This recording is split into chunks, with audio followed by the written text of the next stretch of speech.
linear motion in manufacturing processes.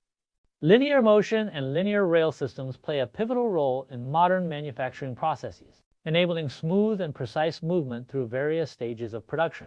The integration of actuators, linear bearings, linear motors, and advanced linear control systems ensures harmonious operation and enhanced efficiency in the manufacturing realm. Conveyor systems, the seamless transport of goods during manufacturing, is largely attributable to the primary function of linear motion in conveyor belts. These systems facilitate the continuous flow of materials, enhancing productivity and reducing downtime. Injection molding.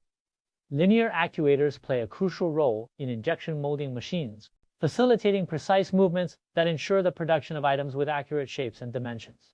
This precision is essential for maintaining quality standards in the manufacturing of plastic components. Quality control. Linear motion systems are employed in quality control processes, including automated measurement and inspection systems. These systems provide the necessary accuracy and repeatability for identifying defects and ensuring product consistency. Machine tooling centers. Linear systems are extensively used in metal cutting, milling, grinding, and various other tooling operations during manufacturing. Their reliability and precision contribute to the overall quality and consistency of finished products, making them an indispensable component of modern manufacturing facilities.